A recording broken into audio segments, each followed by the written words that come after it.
नमस्कार, आपके साथ मैं नीला। आप देख रहे हैं एएमजी न्यूज। शहर और आसपास की तमाम खबरों को लेकर हम हाजिर हैं। परिवहन मंत्री नितिन गडकरी ने भारत में पहले डबल डेकर एलिवेटेड कॉरिडोर समेत 10 सड़क परियोजनाओं का शिलान्यास किया।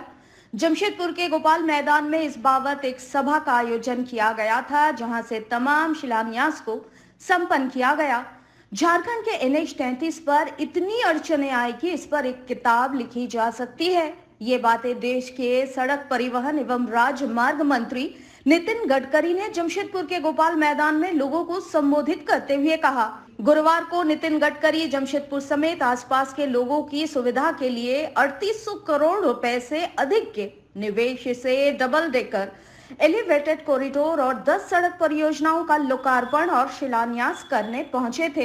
परिवहन मंत्री दिल्ली से वायु मार्ग से सोनारी एयरपोर्ट पहुंचे, जहां उन्हें गार्ड ऑफ ऑनर दिया गया। यहां से उन्हें कड़ी सुरक्षा में परिसदन ले जाया गया। थोड़ी देर आराम करने के बाद परिवहन मंत्री बिष्टुपुर स्थित गोपाल मैदान पहुंचे।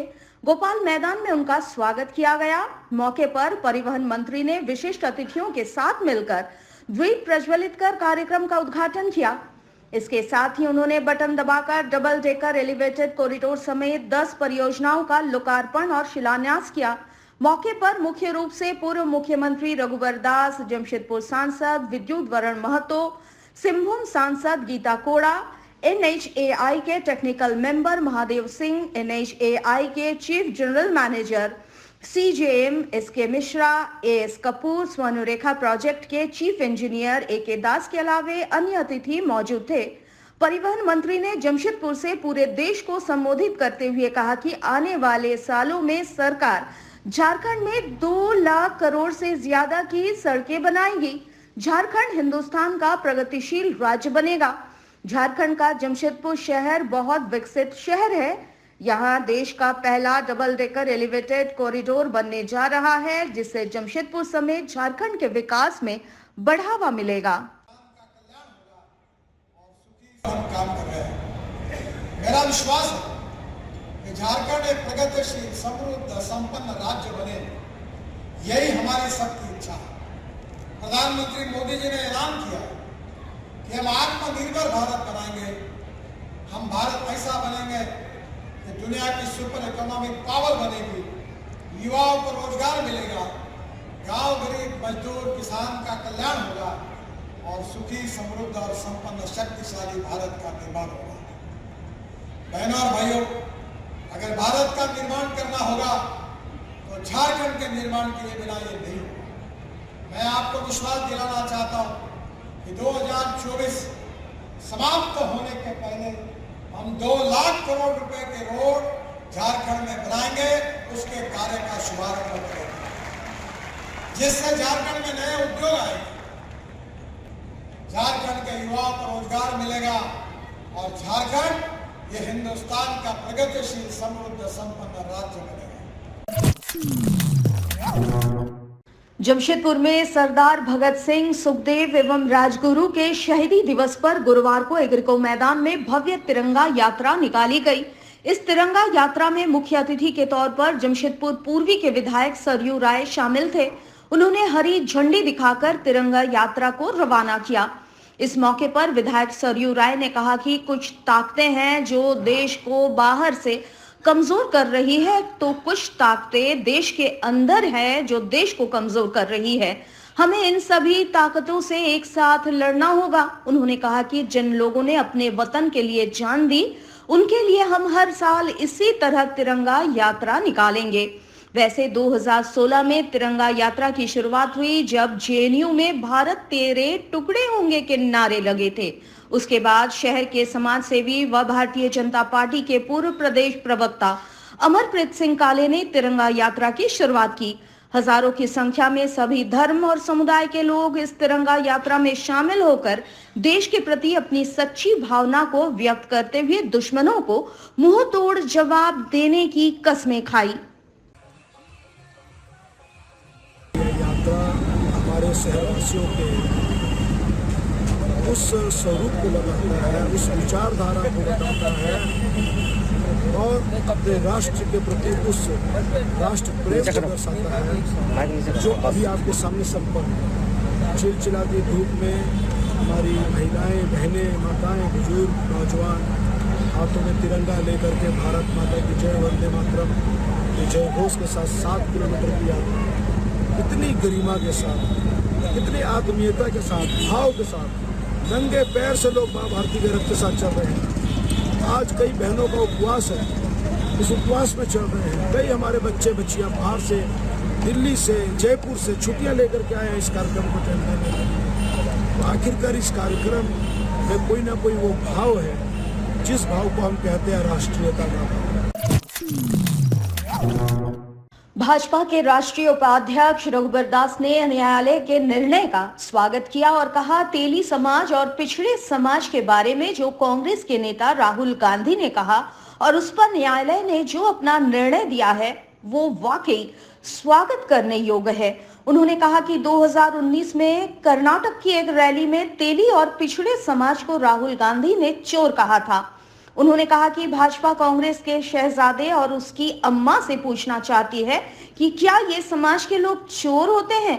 दोनों इस समाज के लोगों से माफी मांगे, ये हम मांग करते हैं। उन्होंने कहा कि जब गुजरात के मुख्यमंत्री नरेंद्र मोदी हुआ करते थे तब भी ये कांग्रेस की अम्मा जी ने उनके बारे में गलत शब्द का इस्तेमाल किया था, लेकिन देश की न्यायपालिका पर भाजपा को भरोसा था, इसलिए न्यायालय ने मोदी जी को बाइज्जत बरी किया था। उस समय कांग्रेस की सरकार ने मोदी जी को फंसाने का षड्यंत्र रचा था जो सफल नहीं हो सका। कांग्रेस के शहजादे और उसकी मां दोनों देश के राजनीति को अपना जागीर समझते हैं, लेकिन देश ने 2014 और 19 में उन्हें नकार दिया था। आज उनकी पार्टी और उन्हें समाज से माफी मांगनी चाहिए। ये आज देश की जनता जानना चाहती है। कांग्रेस पार्टी और राहुल गांधी जी इस देश में लोकतंत्र और ये कांग्रेस पार्टी और ये राहुल गांधी, सोनिया गांधी का परिवार भारत की सत्ता को अपना जन्मसिद्ध अधिकार है, लेकिन देश की करोड़ों जनता ने कि परिवारवाद की सत्ता को नकारते हुए न सिर्फ 2014 बल्कि 2019 में भी दोबारा सत्ता देने का काम किया और उससे बौखलाकर आज कांग्रेस पार्टी और उसके शहजादे हमेशा मोदी जी के बारे अनाप शनाप गाली गलौज करती है। लेकिन कांग्रेस पार्टी और उनके शहजादे को ये समझ में आनी चाहिए कि देश अब बदल चुका। अब देश में जो काम करे, जो गरीब का कल्याण करेगा, जो महिला, युवाओं, पिछड़ों का जो कल्याण करेगा, देश में वही राज है। टीबी मुक्त भारत बनने को लेकर चल रहे अभियान के तहत जमशेदपुर टीबी अस्पताल से एक जागरूकता रैली निकाली गई, जिसमें इनरविल क्लब के साथ शहर के विभिन्न स्कूलों के छात्र छात्राओं ने हिस्सा लिया।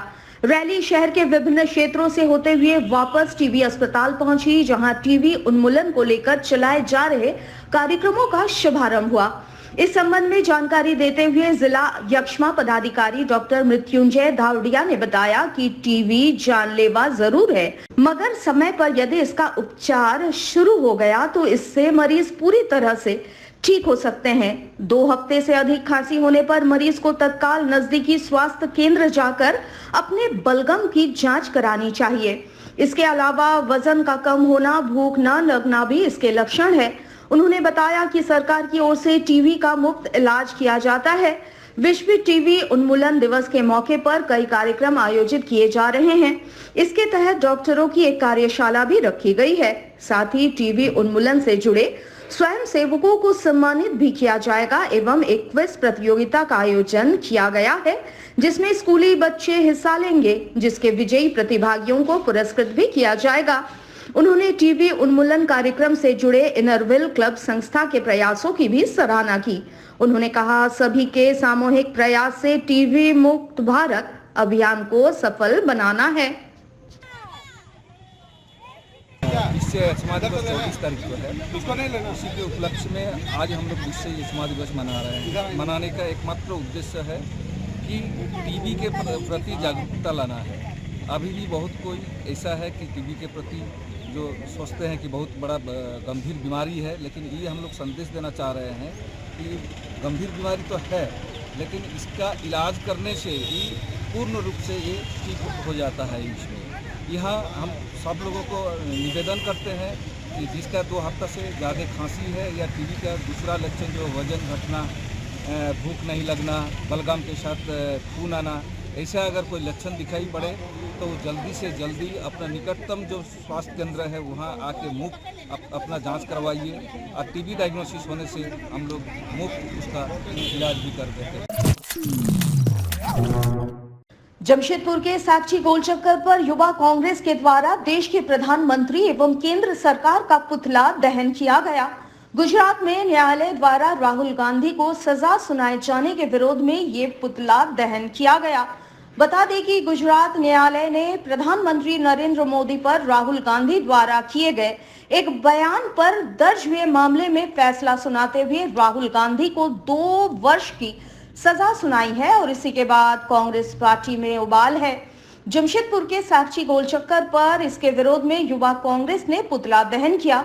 इन्होंने कहा कि देश के प्रधानमंत्री सिर्फ और सिर्फ जनता को धोखा देने का काम कर रही है और देश को बेच रही है, जिसका विरोध लगातार कांग्रेस पार्टी और राहुल गांधी कर रहे हैं और इससे बौखलाकर केंद्र सरकार हर प्रकार से राहुल गांधी को फंसाने में लगी हुई है, लेकिन कांग्रेस पार्टी लगातार इसके खिलाफ अपना आंदोलन जारी रखेगी। आज हम लोग भारत सरकार नरेंद्र मोदी जी का पुतला जला रहे हैं। जिस तरीके से पूरे देश के अंदर एक तानाशाह की तरह सरकार चल रही है, जिस तरीके से हमारे नेता श्री राहुल गांधी जी के ऊपर में आज एक छोटे से बयान पर आज गुजरात सरकार ने गुजरात की कोर्ट में आज उनको 2 साल की सजा सुनाई है। जिस देश के अंदर में पूरी तरीके से लोकतंत्र समाप्त हो चुका है। सदन में बोलने दिया जाता है, माइक ऑफ कर दिया जाता है। राहुल गांधी को किसी भी तरीके से ये लोग नीचा दिखाना चाहते हैं। हमारा नेता आज कमर कस के इनके भ्रष्टाचार के खिलाफ, इनके मित्र, इनके यार की यारी जो हमारे देश पे भारी पड़ रही है, अडानी के ऊपर हमला, लगातार हमला बोल रहा है। और जेपीसी की मांग आपने देखा होगा सदन के अंदर कांग्रेस पार्टी बहुत गंभीरता से उठा रही है। इसका नतीजा है कभी पुलिस भेज देती है राहुल जी के यहाँ, आज तो उन्होंने हद कर दी। आज कोर्ट के माध्यम से एक केस करके उस केस के तहत उनको एक छोटे से बयान पर आज 2 साल की सजा सुनाई है। जिसके चलते आज हम यूथ कांग्रेस के लोग आज यहाँ पर केंद्र सरकार और नरेंद्र मोदी जी का पुतला दहन कर रहे हैं। जमशेदपुर में सिने तारिका माधुरी दीक्षित के फैन के नाम से प्रसिद्ध पप्पू सरदार ने माधुरी दीक्षित के माताजी के निधन पर गहरा शोक व्यक्त करते हुए उन्हें श्रद्धांजलि अर्पित की। सुंदर नगर स्थित चेशायर होम में इस बाबत एक शोक सभा का आयोजन किया गया था। बता दें, विगत दिनों माधुरी दीक्षित की माताजी स्वर्गीय स्नेहलता दीक्षित का देहांत हो गया था और जमशेदपुर निवासी पप्पू सरदार न केवल माधुरी दीक्षित के फैन है, बल्कि उनके कलाइयों पर माधुरी ने राखी बांधी थी। जिस लहजे से पप्पू सरदार माधुरी के भाई भी हुए और इस भाई और बेटे के फर्ज को निभाते हुए उन्होंने अपने परिवार के सदस्य के देहांत में गहन शोक जताया। इस दौरान सुंदर नगर स्थित चेशायर होम में स्पेशल बच्चे, ग्रामीण महिलाएं, थर्ड जेंडर समेत कई लोगों ने मिलकर यहां स्वर्गीय स्नेहलता दीक्षित को श्रद्धांजलि अर्पित की। सभी ने इस दौरान नम आंखों से उन्हें श्रद्धांजलि दी। चेशायर होम की प्रबंध संचालिका सिस्टर डीसी ने कहा कि इस चेशायर होम में पप्पू सरदार द्वारा माधुरी दीक्षित के नाम पर अलग अलग आयोजन किए जाते हैं और इससे बच्चों को खुशियां मिलती है। आज इस दुख की घड़ी में यहाँ के बच्चे भी दुखी हैं। वैसे आपको बता दें कि इस चेशायर होम में वर्ष 2002 में पप्पू सरदार ने माधुरी दीक्षित के नाम पर माधुरी बाग की स्थापना की थी और आज स्वर्गीय स्नेहलता दीक्षित के श्रद्धांजलि सभा में उसी बाग में फूल लगाए गए और उसी का इस्तेमाल श्रद्धांजलि में किए गए। वहीं पप्पू सरदार ने भी नम आंखों से स्वर्गीय दीक्षित को याद करते हुए उनकी आत्मा की शांति की कामना प्रभु से की। शोक का दिन है और हम लोग, उन्होंने मुझे राखी बांध ली है, हमारे दीक्षित ने मुझे राखी बांध ली है। ये तो मैं समझूंगा कि तकदीर सही नहीं थी, नहीं तो अगर सेकंड डे उनका संस्कार होता तो मैं ज़रूर जाता। सेम डे संस्कार हो सका इसलिए मैं जा नहीं पाया, इसलिए मैंने अपनी भाई होने का फर्ज यहाँ निभाया। माधुरी दीक्षित के नाम चशर होने जगह इधर सिस्टर इधर सो आज उसका माँ को पुनीत मैंने दिन के लिए श्रद्धांजलि करता है। पप्पा ये सब अरेंज किया है, हम लोग फूल चढ़ाए, प्रार्थना किया सब, इसलिए हम ज़्यादा दुख है उसके माँ के लिए, प्रार्थना के लिए हम लोग सब अरेंज किए। भालूबासा में रहने वाली पार्वती मैम है। माधुरी मैम हम लोग का आइडियल है, उनका माँ मेरी भी फैमिली जैसी है, मैं उनको अपना फैमिली जैसी ही मानती हूँ। आज बहुत शौक का बात है, माधुरी मैम का मैम का माँ का डेथ हो गया है, उनके लिए हम अपने आप को बहुत ख़राब लगते हैं। माधुरी मैम जहाँ पे रहे, माधुरी मैम का माँ उनको ब्लेस करते रहे। आगामी पर्व और त्योहार के मद्देनजर जमशेदपुर अधिसूचित क्षेत्र समिति के विशेष पदाधिकारी के निर्देशानुसार शहर के विभिन्न रास्तों पर एवं हवा में अवैध बैनर पोस्टर को हटाने के लिए उड़न दस्ता दल के द्वारा बड़ी कार्रवाई की गई। ज्ञात हो कि इस प्रकार से अवैध रूप से प्रचार प्रसार के लिए पेड़, दीवार, पोल एवं हवा में बैनर लटकने से राजस्व के नुकसान के साथ साथ दुर्घटनाओं की भी संभावनाएं बनी रहती है। रामनवमी के जुलूस में झंडा निकालने में भी परेशानी हो सकती है। इसको ध्यान में रखते हुए अभियान को पूरे क्षेत्र में चलाया गया।